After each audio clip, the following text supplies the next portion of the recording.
Graça e paz a todos. Que bênção especial. Quarta-feira à noite estar aqui. E para um batista fazer o que eu vou fazer agora é meio que estranho, sabe? Batista trocar mensagem no último minuto é meio estranho. E eu trouxe todo o meu aparato aqui, ó, iPad, iPhone.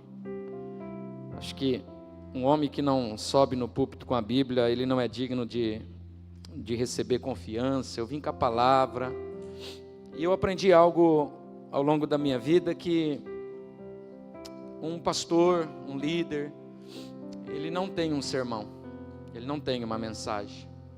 Principalmente um pastor local, da igreja local, ele não tem uma mensagem para o domingo, para a semana. Ele é a própria mensagem, ele é o próprio sermão. E eu vim aqui hoje não para trazer a palavra, porque eu não acredito que um homem tenha essa força de levar a palavra se a palavra não levá-lo. Então eu estou aqui sendo movido pela palavra, para abrir a palavra e para compartilhar a palavra ao coração de vocês. Vocês estão de parabéns diante de um cenário tão estranho que o mundo está vivendo, e vocês criam um propósito tão lindo como esse, falando sobre avivamento. Eu creio que essa é mais do que uma mensagem emergente, uma mensagem para esse tempo, para essa estação, mas é uma urgência, um grito, um clamor, uma voz que ecoa do coração. Oh, meu irmão, obrigado. Uma voz que ecoa do próprio coração de Deus para manifestar sobre o nosso coração. Pode se assentar um pouquinho. Obrigado, pastor Edson, é um meu amigo. Eu estava ali agora falando para o André, que ele já conhece o André e conhece a Lu também. Pastora Febe, que bom revê-la. Toda a igreja, as ovelhas dessa casa, dessa família. E é difícil não vir aqui e falar que eu não sei se eu preciso passar por cura interior, mas faz mais de 9 meses que eu estou impedido de jogar bola por prescrição médica. O médico não me deixa jogar bola, já há quase 9 meses, depois que me deu uma situação aqui no coração. Tá tudo bem, graças a Deus. Vou fazer um outro exame agora, semana que vem. Mas louvei a Deus por isso, porque sempre que eu jogo contra o pastor Edson, ele é atacante e eu sou goleiro. Imagine um atacante bom e um goleiro mais ou menos. Raras as vezes eu defendi uma bola bem defendida, mas muitas vezes ele me deixou no chão. Então todas as vezes que eu venho aqui eu falo sobre isso e me sinto em casa, me sinto na família, me sinto aqui com vocês também, buscando aquilo que vocês buscam, desejando aquilo que vocês desejam, sonhando aquilo que vocês sonham. E eu penso que, como todos vocês, eu também estou à procura de avivamento. Eu também estou à procura de um mover sobrenatural de Deus. Eu tenho tido o privilégio de servir a igreja como pastor há 23 anos. E hoje eu posso reconhecer juntamente com vocês que uma das coisas pelos quais nós precisamos com urgência é de um mover sobrenatural que vem de Deus para os homens.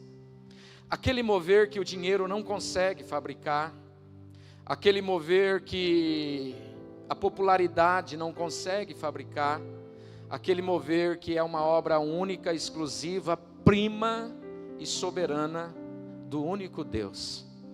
Então não há nada que nós façamos ou deixamos de fazer para que esse mover possa vir sobre a nossa vida.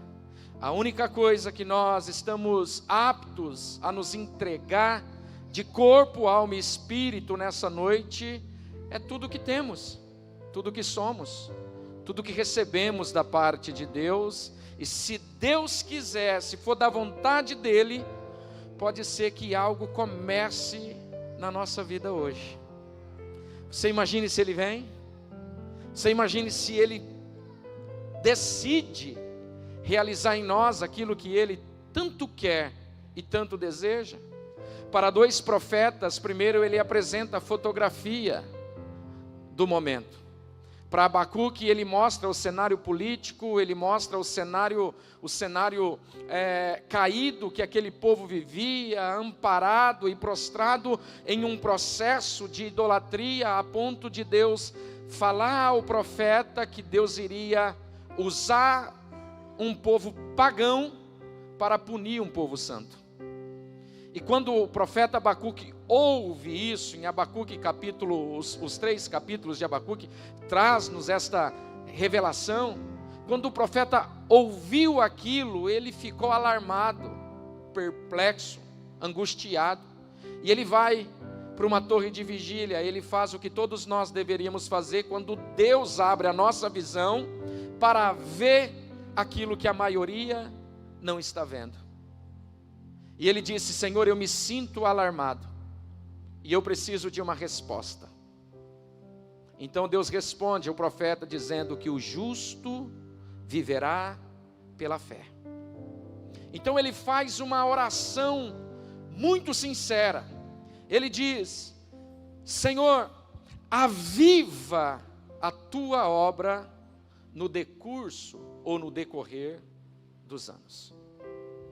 Abacuque sabia que para a transformação do seu povo, do seu tempo, da sua estação e da sua geração, era necessário só uma intervenção divina.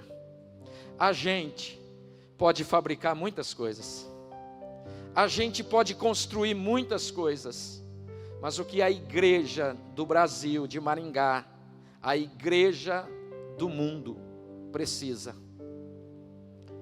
está escondido na pessoa de Cristo Jesus. E por meio do Espírito Santo, tudo aquilo que a igreja precisa está disponível numa relação e numa intimidade única e real com aquele que é poderoso para fazer em nós infinitamente mais. Eu estou à procura disso. Eu recebi convites hoje, ingressos, me ligaram agora, falaram: olha, eu tenho um convite aqui para você, sua família, e bem provável para metade da sua igreja, se você quiser.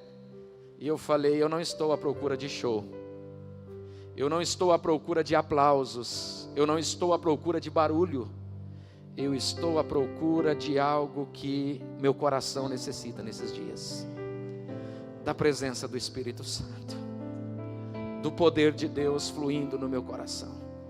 Quando o Abacuque tem o retrato, a imagem do estado que a sua nação estava, ele faz o que nós devemos fazer aqui nessa noite. Me perdoe se você veio atrás de um sermão, me perdoe se você veio esperando a mensagem do próximo pregador, ou esperando o próximo domingo, mas eu vim aqui dizer para você que tudo que nós precisamos não está escondido atrás de um pregador, não está escondido atrás de uma liderança, está escondido na nossa busca e na nossa sede pelo Senhor da igreja, o Senhor que causa um avivamento sobre nós. Agostinho já dizia isso, que a oração é a sede de encontro do homem com a sede de encontro de Deus. Quando o homem ora, Deus para atendê-lo.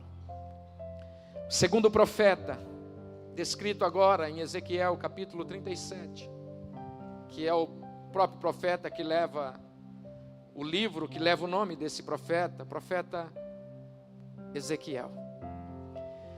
Deus apresenta uma cena para ele que um pouco que aterrorizante e assustadora. A Bíblia diz que o Espírito, a mão do Senhor veio sobre ele e o conduziu pelo Espírito a um vale de ossos secos. E Deus às vezes, de vez em quando, faz essas coisas conosco.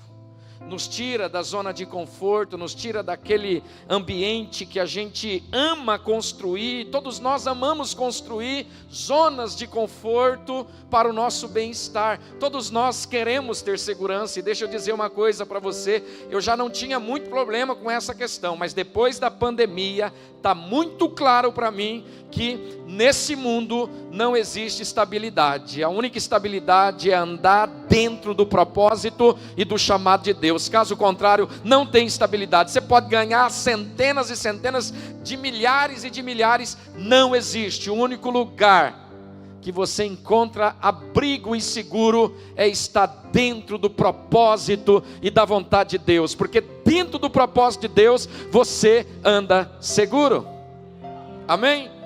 Imagine um leão fora do seu território. Imagine um leão em uma lagoa infestada de crocodilos famintos. Você acha que vai ter chance para aquele leão sobreviver? Assim é um homem fora do seu território.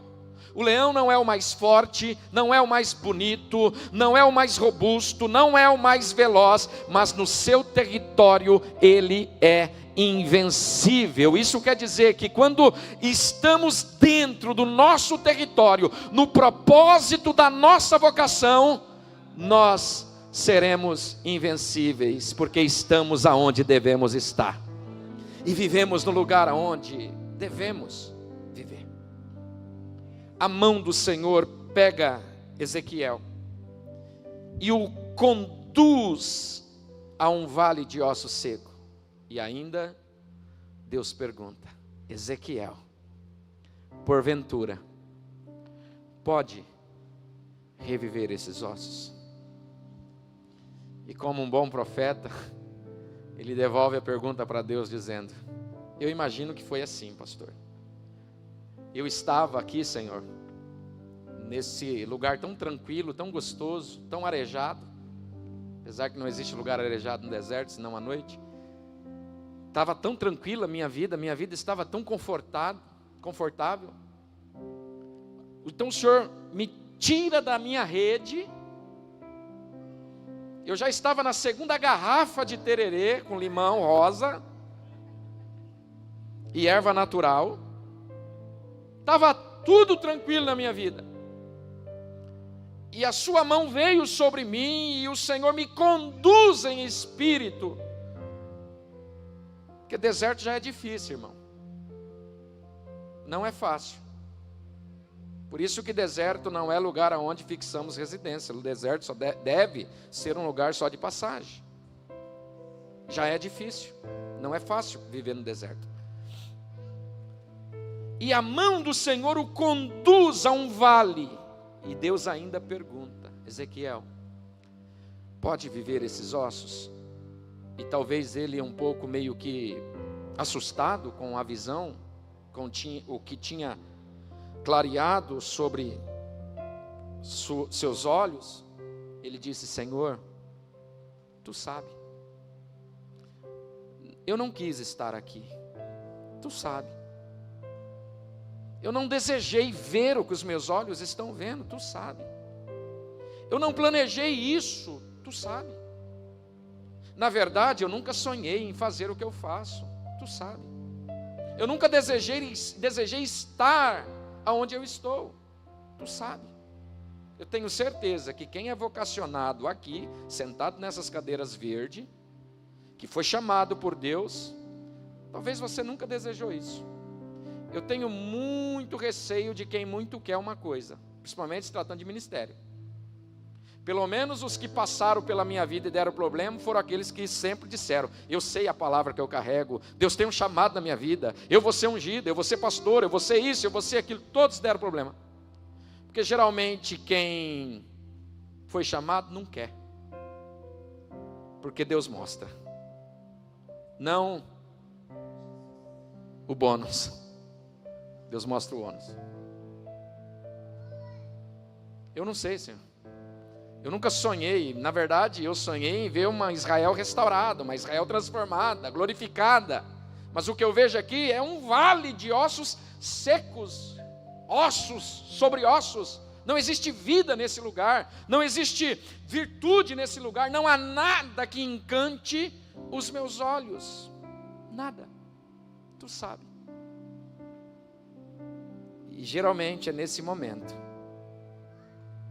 que algumas coisas preciosas começam a acontecer. A gente sabe demais, essa é a verdade. A gente cresceu muito, a gente aprendeu muita coisa. E se a gente for olhar para o retrato da igreja do Brasil hoje, eu amo a igreja e sou apaixonado pela igreja, e não estou aqui para bater na igreja, eu estou aqui para apresentar para você um quadro do retrato da igreja.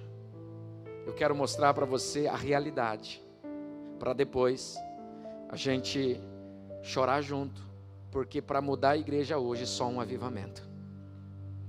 Ficou muito claro para nós que discurso não muda ninguém. Nós crescemos em números, mas não causamos impactos. Nós crescemos no conhecimento, mas ficamos fracos no poder. Nós crescemos em popularidade, mas não transformamos a vida nem de quem está à nossa volta. Nós prosperamos estruturalmente, mas nunca estivemos tão oco e tão vazio como estamos nos dias atuais. Nós trocamos o poder pelo intelecto, trocamos a verdade pela mentira, trocamos os homens sérios, os homens de Deus, os homens que velam pela nossa alma, pelos falsos profetas que têm ganhado popularidade por onde eles passam, principalmente os profetas da revelação e os profetas do Pix.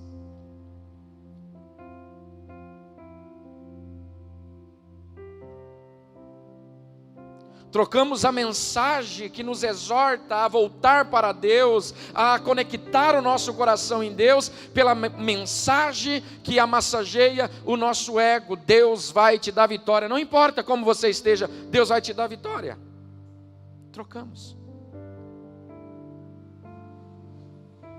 Trocamos o nome mais precioso de todos os nomes, porque estamos preocupados com que as pessoas vão pensar ao nosso respeito. Trocamos a forma de ler a Bíblia, trocamos a forma de gerir um culto para Deus. E quanto mais nós mudamos estas coisas, em busca de um avivamento, mais oco nós nos tornamos. A minha igreja tem iluminação colorida. A igreja que eu pastoreio tem fumaça. Inclusive eu pedi para o irmão lá do domingo, falei, irmão, pelo menos no domingo, não solta tanta fumaça assim não. É muita fumaça. Eu saí da igreja, um culto lá fedendo, irmão.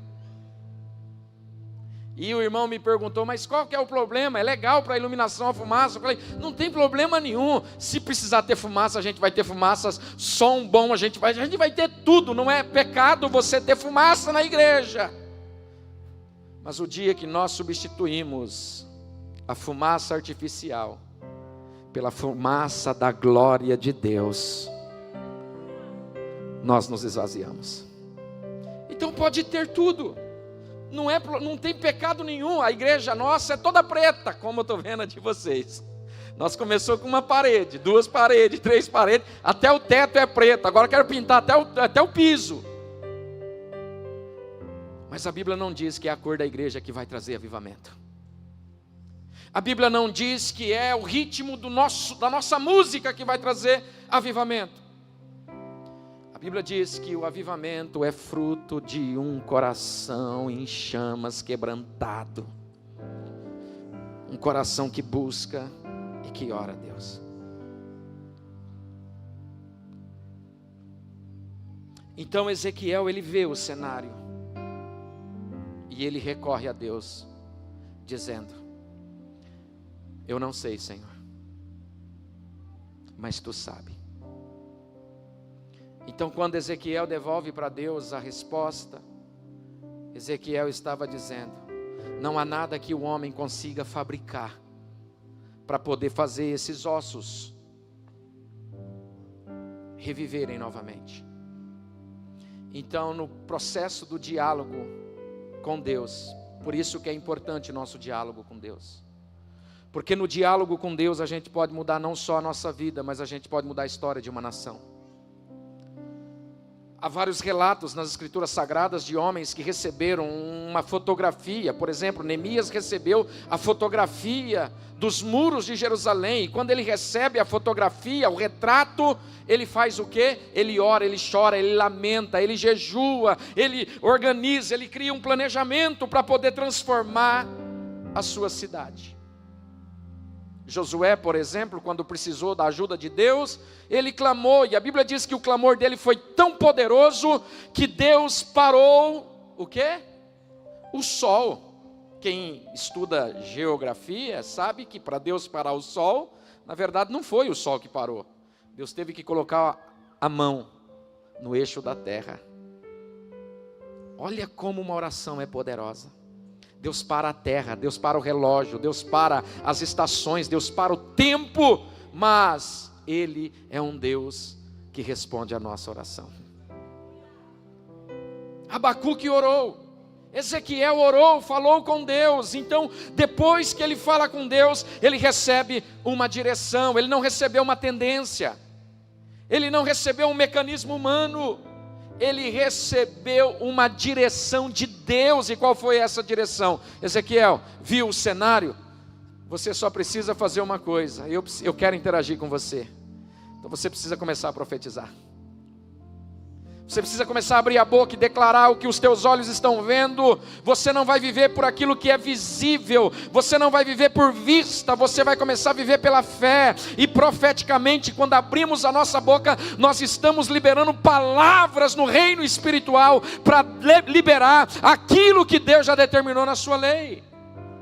Romanos capítulo 4, versículo 17 diz: o Deus que vivifica os mortos traz à existência o que não existe, como que se já existisse. Profetiza. Ainda que você está vendo tudo caído, tudo em morte, tudo em ruína, você tem uma ferramenta poderosa que é a sua boca. Você tem a sua palavra. Palavra muda destinos, palavra muda circunstâncias, palavra muda realidades, palavra tem poder, e eu vim aqui liberar a palavra na sua vida. E o que ele faz? Ezequiel 37, ele começa a profetizar. Porventura podem viver esses ossos? Tu sabe.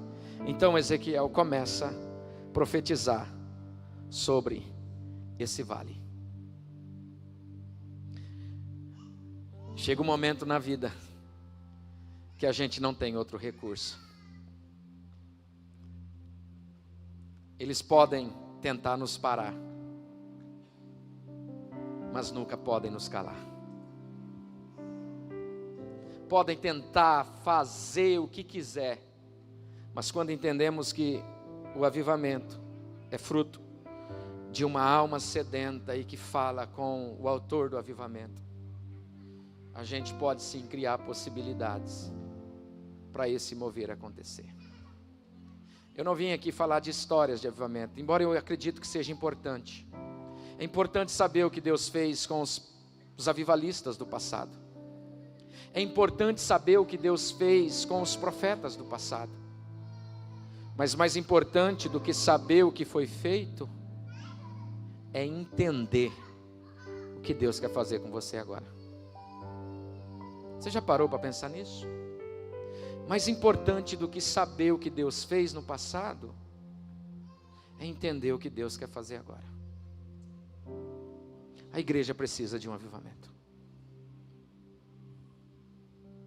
Nós precisamos de um avivamento. E eu não vou pregar muito. Na verdade não estou nem pregando. A gente está conversando um pouco, se dialogando, deixando a palavra fluir no nosso coração. O avivamento é fruto de uma necessidade.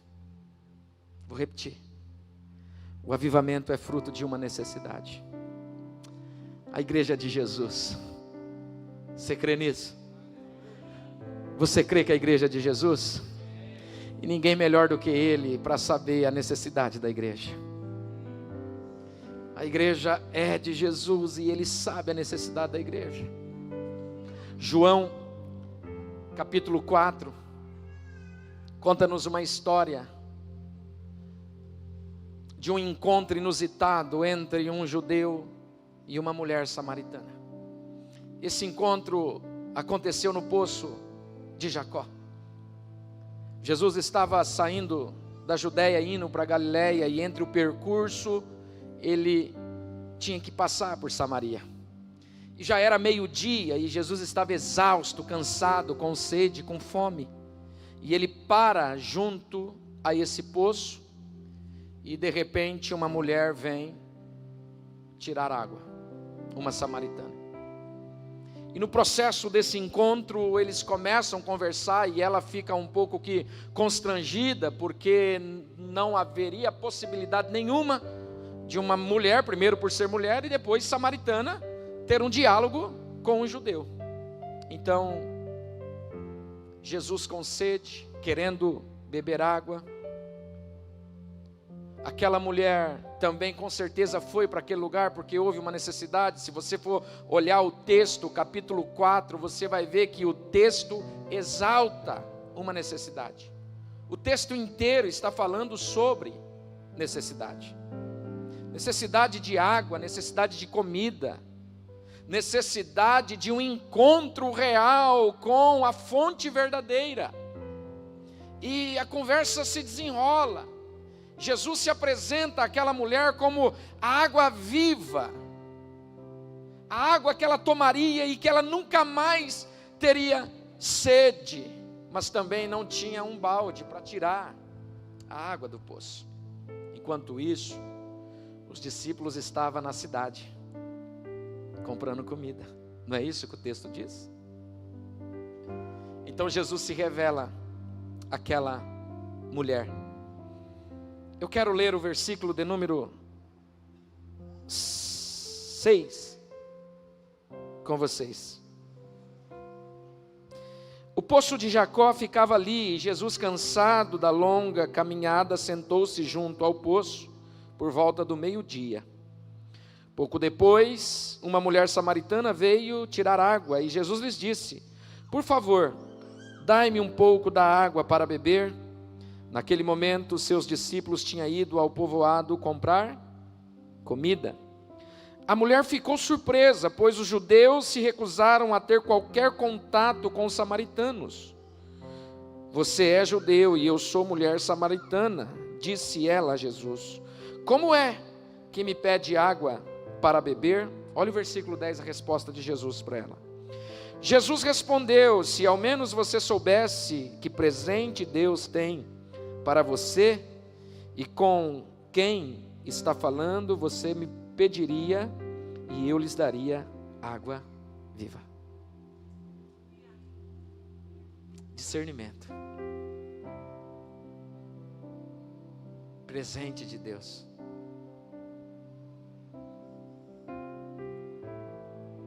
Talvez nós romantizamos o avivamento. Talvez nós padronizamos o avivamento. O avivamento vai vir do pastor fulano de tal, do avivalista lá da América. E pode ser que o presente já está no nosso meio. O presente pode ser aquilo que você precisa. Como eu já disse aqui algumas vezes, numa embalagem que você não quer. Ela não imaginava que o presente dela viria de um judeu. Veio de algo, de alguém que ela jamais imaginou. Posso liberar uma palavra sobre a sua vida? Existem presentes de Deus para você. E vai vir de ambientes, de situações, de pessoas, de situações e realidades que você nem imagina. Está tão perto. Eu, dia 16 de dezembro agora, eu vou fazer 23 anos de casado. E eu vim de uma linha bem pentecostalizada, sabe? Então, no meu conceito, a minha esposa era alguém que tinha um cabelo no carcanhar, entendeu? Era alguém que rodava bastante, que orava bastante em língua, e era alguém bem tagarela. Porque esse era o nível, assim, de que a gente entendia de ser algo espiritual, né? Quem prega bem, quem fala bonito, quem faz e tal. E eu falei, bom, não tem aqui não tem ninguém, não encontrei, não existe. Estava do meu lado, congregando na mesma igreja, sentando do mesmo lado que eu, no mesmo banco. A chave é o discernimento. Deus está usando situações para provocar algo novo, uma estação nova na sua vida. Deus está usando situações inimagináveis. Recebe isso, que eu estou debaixo de um cunho profético, irmãos. Profético. Eu sou batista, mas eu creio no Espírito Santo. Eu creio na unção de Deus. Eu sou pentecostal também. Não despreze o que Deus está fazendo. Não despreze o que Deus está usando. Não perca esse momento. Se ao menos você soubesse o presente que Deus tem para você e quem está falando, você pediria e eu lhes daria água viva. Ela não estava falando com um ser estranho, apesar que era estranho para ela, mas ela estava falando com o autor da água, com o criador da água, com a fonte viva e verdadeira. Se você não tem, versículo 11, mas você não tem corda, nem balde, e o poço é muito fundo, disse ela. De onde teria essa água viva? A cabeça dela estava longe. Além do mais, você se considera mais importante do que nosso antepassado Jacó, de quem deu este poço? Como pode oferecer água melhor que esta, que Jacó e seus filhos e os seus animais bebiam? Olha a resposta de Jesus. Jesus respondeu: quem bebe desta água, logo terá sede outra vez. Mas quem bebe da água que eu dou, nunca mais terá sede. Ela se torna uma fonte que brota dentro dela e lhes dá vida. Ela se torna uma fonte que brota dentro dela e lhes dá vida. Aqui, essa mulher começa a ter a sua vida transformada. Porque tudo que Deus vai fazer, Ele nunca faz fora primeiro. Ele faz dentro. Tudo que você vê sendo construído por fora não tem sustentação e não tem fundamento. Por isso que as coisas mais especiais da vida são as mais demoradas. Tudo que você vê como um relâmpago, como um raio que hoje explode, cuidado, porque o dinheiro pode fabricar muitos movimentos. Mas só essa fonte que nós estamos à procura, que pode ser derramada dentro, e além de ser derramada, ela brota de dentro para fora. Fundamento. O avivamento não vem sem fundamento. O avivamento não vem sem estrutura interna. O avivamento vem quando ele toca a nossa vida. E nesse caso, a vida dessa mulher começa a entrar em um novo estágio. Olha o versículo de número 15. Quando ela recebe essa palavra, ela diz, ela já não está mais relutante, ela já não está mais resistente, ela diz: por favor, Senhor, dai-me desta água, disse a mulher, assim eu nunca mais terei sede, nem precisarei vir aqui para tirar água. Quando Jesus toca o interior dessa mulher, a vida dele começa a brotar dentro dela, e quando a vida começa a brotar, um avivamento começa a acontecer. Então Jesus olhou para esta mulher e disse, tocou na ferida: vá buscar o teu marido. Não parece uma coisa sem contexto isso aqui? Não parece? A gente está fazendo uma leitura da Bíblia, irmãos. parece algo sem contexto. A conversa desenrola, tem outro desdobramento aqui, parece uma coisa aleatória de quem tem TDAH, né? Não é? Conversa tudo, pelo menos eu tenho que cuidar com esse negócio aí. Em 10 minutos a gente conversa sobre tudo. Tudo. Parece que o TDAH se manifestou aqui em alguém. Do nada Jesus muda a conversa, muda o discurso, porque o que ele queria, ele já atingiu.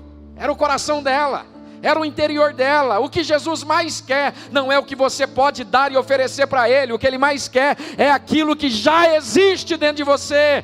Filho meu, me dá o seu coração, porque do seu coração procede todas as fontes da vida.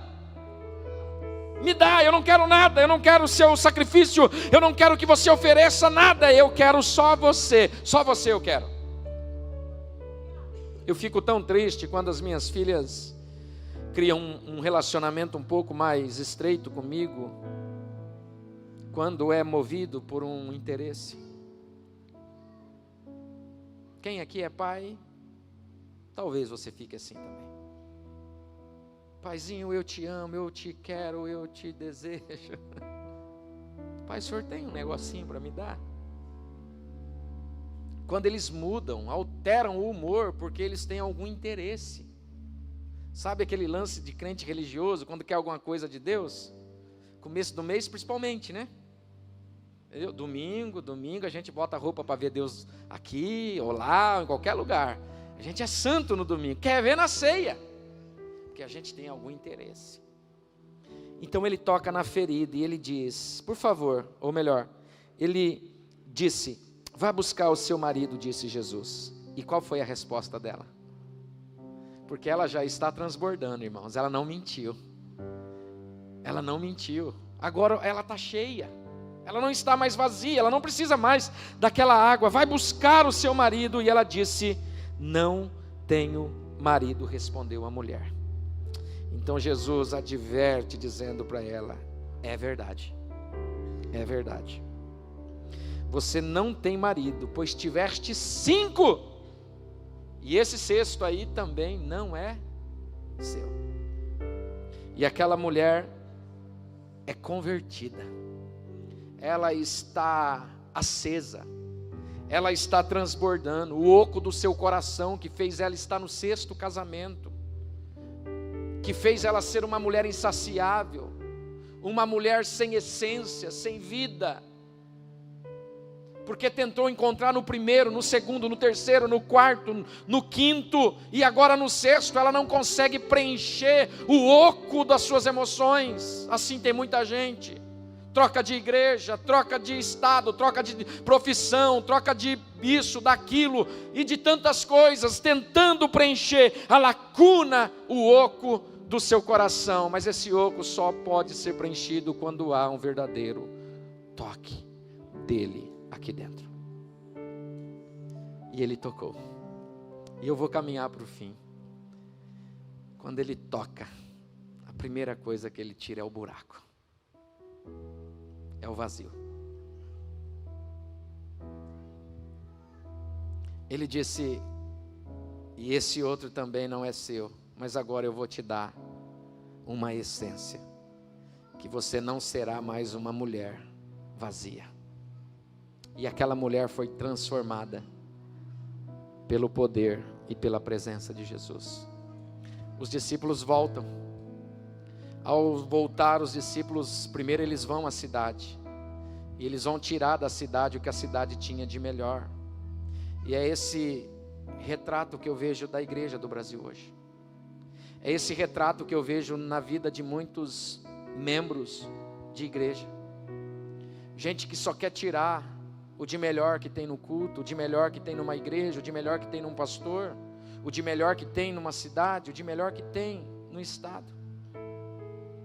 Gente que só está comprometida em tirar o que a cidade pode favorecer, porque havia uma necessidade. Os discípulos foram na cidade e eles trouxeram comida, enquanto aquela mulher foi para a cidade e trouxe a cidade inteira para ouvir Jesus. Sabe o que isso significa? Não adianta você ter 12 discípulos com um oco no coração liderando. Não adianta termos igrejas, discípulos, famílias da fé, liderando a partir de um vazio do seu coração, porque esse vazio nunca vai provocar um avivamento. Mas quando Cristo preenche aquela mulher, ela disse: eu não vou tirar nada da cidade, pelo contrário, eu vou levar. Essa cidade precisa desse Jesus que eu encontrei agorinha há pouco lá naquele poço. Uma mulher transformada pelo poder de Deus teve poder de trazer toda a cidade para ouvir falar a respeito de Jesus. E os discípulos que tinham o costume de andar com ele, não tiveram a capacidade de ganhar ninguém, senão só trazer comida. Eu quero o avivamento. Eu quero que Deus nos alcance aqui hoje. Eu quero que o Espírito Santo preencha o oco do nosso coração. Um dia Jesus estava no cenáculo, no templo, melhor dizendo, pregando para os doutores com 12 anos de idade. E era festa em Jerusalém, bem provável que era Páscoa, que para o judeu era uma grande festa. E depois de 3 dias, José e Maria não viram Jesus na festa, e ele e ela, depois de 3 dias, decidiram procurar. Como que uma mãe ou um pai, depois de 3 dias, percebe que o filho não está na festa? Sabe o que isso significa? É que quando ele anuncia a igreja de Apocalipse: eis que estou à porta e bato, se alguém abrir, eu vou entrar dentro dele, e vou cear com ele e ele comigo. Por muito tempo nós acreditamos que essa mensagem era para não crente. Eis que estou à porta e bato, aquele que abrir, eu vou entrar e ceiar com ele. A gente usava esse texto para evangelismo, porque achávamos que isso estava relacionado a quem não conhece Jesus, mas o contexto pelo qual João escreve Apocalipse não foi para gente de fora, foi para a igreja. Foi para a igreja, foi para Maringá, foi para o Paraná, foi para o Brasil. Eis que estou à porta e bato. Tem muitas igrejas que fecharam a porta para Jesus entrar. Tem muitas igrejas que ficaram tão pomposas, tão importantes, tão grandes, tão numerosas, tão preciosas, que Jesus não pode mais entrar, porque se Jesus entrar vai estragar a brincadeira deles. Jesus quer entrar nas nossas músicas, mas a gente acostumou a cantar para Jesus como que se ele nunca estivesse dentro, ele só está fora. É só observar o nível das músicas que nós cantamos. A maioria delas a gente está cantando num contexto de que ele está fora e a gente está chamando ele para vir para dentro. Como? Não! Jesus não está fora, ele habita dentro de nós. Nós somos templo e morada de Deus. Aí nós cantamos vem me incendiar, porque o conceito de incendiar é porque ele está fora, porque se ele está dentro, nós já estamos incendiados, já estamos quentes. Vem me visitar hoje aqui. Quando pedimos para ele nos visitar, é porque ele já está fora, e a gente pede para ele visitar, mas quem é um cristão autêntico não pede visita de Jesus, porque ele não quer visitar, ele quer habitar. E não estou dizendo que seja errado você cantar essas músicas, porque nós também cantamos na nossa igreja. É só uma força de expressão, mas faz sentido.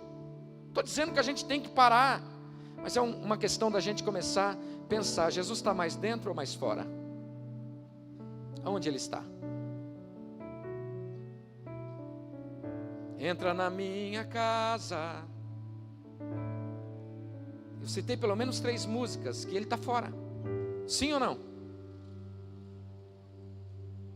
Ele não pode entrar se ele já está. Ele é o hóspede de honra. Ele é o hóspede de honra. Ele é o amigo leal e fiel. Eu quero ele. Quem aqui quer ele? Então eu não vou orar, senão pedir misericórdia, porque se Ele quiser fazer, Ele é Deus, e eu creio que Ele vai fazer. É o primeiro dia, pastor? Segundo? Quero, em nome de Jesus, profetizar que vocês vão viver algo sobrenatural nestas quartas-feiras, nesse lugar. Feche os seus olhos. Se você quiser dobrar o seu joelho um pouquinho, eu já termino. Daqui a pouco eu já vou chamar o pastor. Mas eu gostaria que você dobrasse o seu joelho. Eu não quero liderar mais a partir dos meus traumas, das minhas crises, dos meus problemas, das minhas ansiedades, dos meus dilemas, dos meus achismos, dos meus conformismos, Senhor. Eu quero liderar, Senhor, a partir daquilo que o Senhor fez na vida daquela mulher. Ela foi tão tocada que ela transbordou. Transborde a igreja 100 aqui nesta quarta, Senhor. Transborda a liderança desta igreja, transborda nossos pastores, Pai, transborda nossos discípulos, transborda, Senhor, a nossa cidade, transborda, Senhor. Eu sei que Tu pode, nós temos saudades de Ti. Eu não quero ser o centro, eu quero ser o instrumento. Eu não quero os presentes, eu quero a Tua presença. Eu não quero ser artista, pois outro igual a Ti não há. Eu não quero ser adorado, eu nasci pra Te adorar. Eu não quero os aplausos, eu nem mereço isso. Eu não quero ser o alvo, pois o meu alvo é Cristo. Eu não quero ser o foco, eu quero desaparecer, pois só existe um aqui que brilha. Em minha Rasgue seu coração nesse você, momento. A sede por Deus provoca um avivamento. Derrama Sua glória até que eu não consiga mais ficar de pé. Deixa o seu coração transbordar. Esse encontro é necessário para uma transformação. Primeiro começa dentro. Flui, Espírito Santo.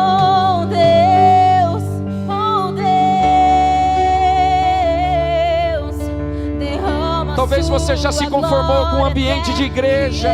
Talvez você já está familiarizado e acostumado com o ambiente da igreja. Deixa o Espírito Santo levantar você hoje. Deixa o Espírito fluir hoje em você. Pois eu sei que santo és.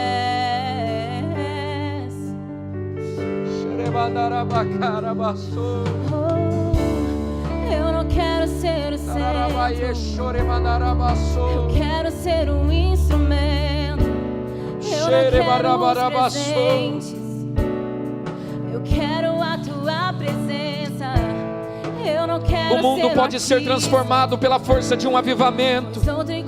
E esse avivamento não vai ser dos guru gospel. Esse avivamento não vai ser dos poderosos. Esse avivamento não vai ser das pessoas poderosas. Vai vir de pessoas simples como eu e você. Eu nem mereço isso. Eu não quero ser o alvo, pois o meu alvo é Cristo. Eu não quero ser o foco, em Tua presença quero desaparecer, pois só existe um aqui que brilha. Brilha, Espírito Santo. Deus, derrama Sua glória até que eu não consiga mais. Não consiga mais ficar de pé. Ore, ore com força, ore com violência, ore, clame ao Senhor. Deixa a sua alma gritar pela presença do Espírito Santo. O reino de Deus é tomado à força. Oh Deus, derrama Sua glória até que eu não consiga mais ficar de pé. Batiza-nos com a força do Teu fogo. fogo, Espírito Santo. Nós te desejamos, nós clamamos por sua presença. Transforma nossas vidas, Senhor. Queremos esse avivamento, queremos esse despertamento. Estamos imergidos em Ti. Ore, igreja, ore. Se você é batizado com o Espírito Santo, comece a clamar a Deus, comece a orar em outras línguas. Deixa o Espírito Santo fluir na sua vida. Deixa o Espírito Santo fluir na sua vida. Deixa o Espírito Santo fluir na sua vida. Deixa Deus fluir. Clame a Ele. Talvez o que você mais precisa não é de um novo conhecimento, de uma nova estratégia, de um novo mover. O que você precisa é beber desta água que Deus está derramando durante as quartas-feiras aqui.